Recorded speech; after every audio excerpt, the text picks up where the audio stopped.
نحمده ونصلي ونسلم على رسوله الكريم أما بعد عن أبي هريرة رضي الله تعالى عنه قال قال رسول الله صلى الله عليه وسلم إذا دخل رمضان فتحت أبواب السماء. دلته روایاتو کې د روزې او بیا خاص کر د رمضان المبارک متعلق فضائل او مسائل بیانېږي. الله رب العالمین دا روزه دا په بنیادی عباداتو کې ګرځولې. د دین اسلام چې کوم بنیادی ارکان دي چې کلمه شهادت ویل دي یا د مز ادایګي ده یا د زکات ورکړه ده یا د حج ادایګي ده، هم په دغه بنیادی ارکانو کې یو رکن هغه روزه نیول دي. د دې وجه نه فرمایي چې دا د دین اسلام په بنیادی ارکانو کې داخل دي. نو څرنګه چې یو سړی د مونځ نه انکار کوي نو دا سړی کافر دی، نو کدی د روزې د رمضان المبارک نه انکار کوي نو دا سړی کافر دی، ځکه دا په بنیادی ارکانو کې داخل دي. او بیا دغه عبادت د روزې چې الله رب العالمین دا د مسلمان د مؤمن په ذمه باندې ګرځولې دي، نو په دغه روزه کې زما او ستا روحاني او جسمانی فائدې دي. ځکه بنده چې کله لوګ او تند برداشت کوي او تیری، نو طبيبان وایي چې د په دې جسم کې داسې مادي دي چې هغه فاسد مادي دي یا د ضرورت نه زیات دي. هغه ماده په دې بدن کې کمیږي، الیکيږي، ختميږي، نو زما او ستا د جسم ته جسمانی فائدہ میلاويږي. د دې سره زما او ستا روحاني فائدہ دا ده چې زما او ستا په دې بدن کې د زیات خوراک د وجه نه چې کم شهوانی خواهشات دي هغه په ترقې باندې، خو چې کله زما او ستا په دې بدن لوګ او تند راشي نو په هغه خواهشاتو باندې کنټرول راځي. د دې وجه نه د انسان په بدن چې کله د خوراک زیادت راځي نو د مادیات او د شهواتو زیادت راځي، او چې کله د انسان خوراک او اسکاک کې کمی راځي نو په د روحانیت غلبه راځي، بیا په د کې د فرشتو صفت پیدا کیږي، نو په د کې روحاني فائدې او ترقی بیا پیدا کیږي چې کله لوګ او تند په د باندې راشي. د دې سره سره د روزې د وجنات چې بنده لوګ او تند برداشت کوي نو په د کې د فقراو، د غریبانو، د مساکینو چې کوم د عام زندګۍ معمول دي چې مشقت برداشت کوي، کله خوراک سکاک میلاو شي، کله میلاو نشي، کله کم میلاو شي، نو دغه ضرورتمن او غریبانان خلک چې کوم برداشت او مشقت اوچتای کنه، نو زما او ستا په د عام امت مسلمه کې داغه احساس پیدا شي چې لکه د لوګ او د تند په حالت کې خو انتهایی مشقتي، نو بیا د عام حاجتمن فقیران مسلمانان دی خو په ټول عمر ډیر زیات برداشت او ډیر مشقت په سر باندې اغستې دي. نو د روزې د وجنا په موت کې بعد د غریبانانو سره د غمخواري او د غوی د احساس هغه صفت پیدا کیږي. هم دغه وجوا د بزرګانو کې یو بزرګ دی بشری حافی رحمت الله علیه، هغه ته یو ملګری ورلی وې د سخت یخنې موسم دی او بشری حافی رحمت الله علیه عام نری جامې اچولې دي او پډاګ ناشتي او د یخنې نه رپیږي او ګرمه جوړې لټکن ته ځوړند ده. ناغه ملګری وته وی چې حضرت دا ګرمه جوړه ده، د یخنې موسم دی، نو دا جامې واچو، دا کمزورې جامې دی ولې چې ولې دي چې د یخنې نه رپیږي. بشری حافی رحمت الله علیه وته فرمایل زما د علاقې فقیران غریبانان خلک چې هغوی ته ګرمې کپړې مهیا نه دي، د هغوی نه زه نه وله ګرمې کپړې ورکوي شم او نه ته یخني لرې کوي شم، دا مې وسته چې ځان وسره شریک کم، ځان وسره په دې یخنۍ کې برداشت کې شریکوم. نو چې کله په تا باندې یو کیفیت او حالت راشي نو په بل باندې نه تا ته بیا احساس کیږي. همدغه وجه وا مولا علی قاری رحمت الله علیه فرمای چې کله په مصر کې د قاد زمانه رااله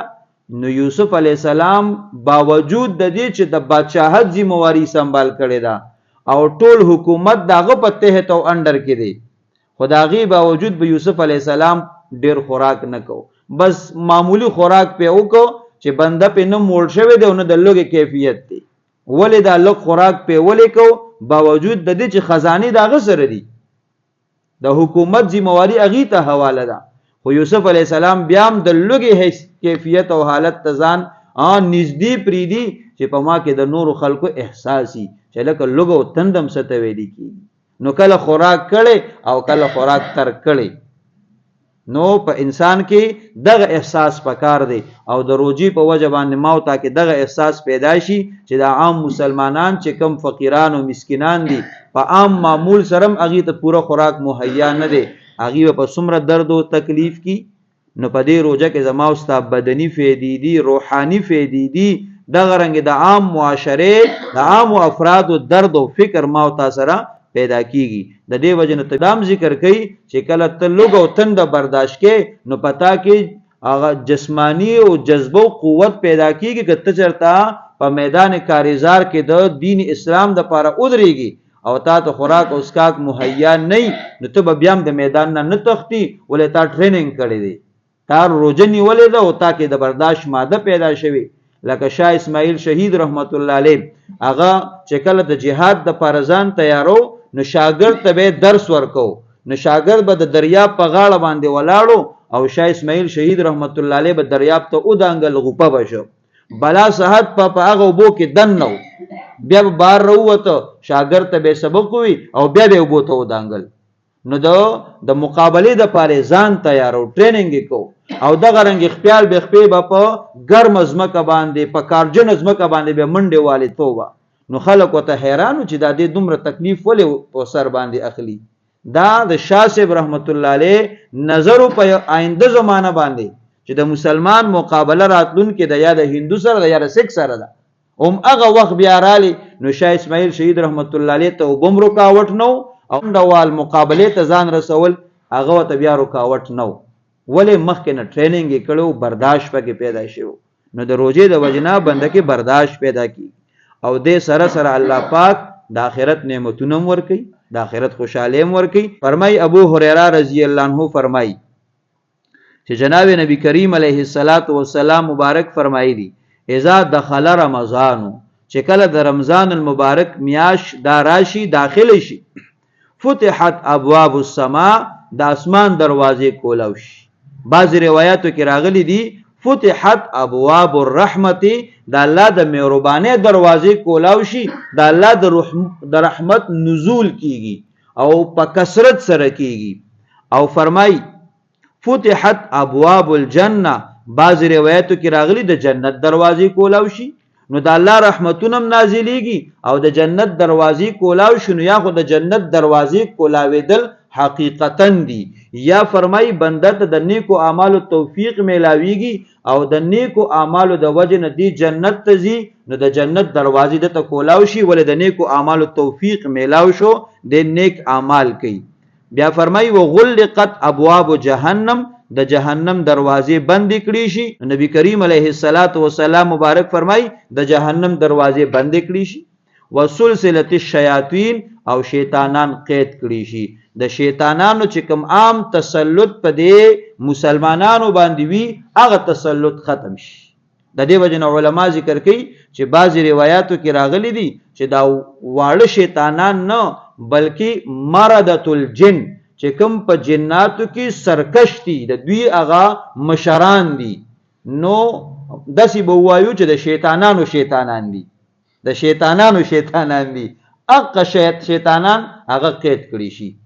باقی دا معمولی کچ پچ کم دی هغه کولاو دی. نو بیا دغه وجه ده چې د روجي په دې میاش کې هم بعض اوقات جنگ جګړه راشي. وې دا د ورکوټو شیطانانو وجه ده چې دا واړه شیطانان خپل حرکات کوي او هغه چې کم سرکش دي هغه ته الله پاک قید کړی دي. او یا فرمایي چې شیاطین الله پاک ټول قید کی هغه واړه دی او دغه غټ شیطانان دي دا ټول الله پاک قید کی. بعض روایتو کې د دې سرکشو بیان راغلي، په بعض کې د عامو بیان راغلي. خو بیا سوال دا واردی کی چې دا بیا دا ولې بعض اختلافات او جنگ جګړې او خفګان راځي. نو وی دا د یولس میاشتې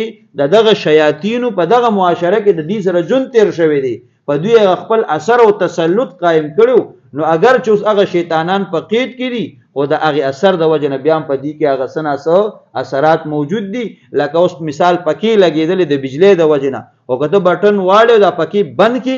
اوس ساته پورې بیا به هم دا پکې تاوی ولې هغه مخکینی اثر په د باندې موجود دی. نو دغه وجنه د شیاطین دغه 11 میاشتې اثرې چې په رمضان کې شیطانان قید شو خو هغه اثر بیا هم سناسه درجه کې موجود دی نو لوی ګناهونه خو نه کیږي خو دا معمولی اختلافات او د معمولی خبرې مخې ته راځي نو په دې میاشت کې د جنت دروازې کولاو د جهنم دروازې بندې شیاطین الله پاک قید کړو د الله مهرباني او رحمتونه نازلېږي نو دا د خیر او د برکت میاشت الله رب العالمین دې موږ له پدې کې د ډېرو نیکو اعمالو توفیق راکړي